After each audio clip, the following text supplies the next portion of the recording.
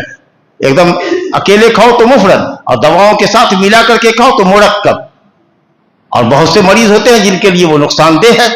تو اللہ نے یہ نہیں کہا کہ تمام بیماریوں کے لیے شفا ہے، اصل میں شفا ہے تو یقیناً شفا ہے، بہت سی بیماریوں کے لیے شفا ہے. ایک آدمی آیا نبی صلی اللہ علیہ وسلم کے ساتھ، غالباً ابو سعید خدری کی روایت ہے بخاری شریف میں، یا رسول اللہ میرے بھائی کو دست آ رہا ہے. کہا جا کے شہد پلا. گیا تو اور دست تیز ہو گیا. کہا یا رسول اللہ شہد پلائے تو اور تیز ہو گیا. کہا اور پلا، اور پلاؤ. 3 مرتبہ کے بعد آیا، کہا کہ دست نہیں رک رہا ہے. تو آپ نے کہا کہ اللہ سچا اور تیرے بھائی کا پیٹ جھوٹا، جا 1 مرتبہ اور پلا. گیا پلایا تو 4تھی مرتبہ پیا تو دست بند.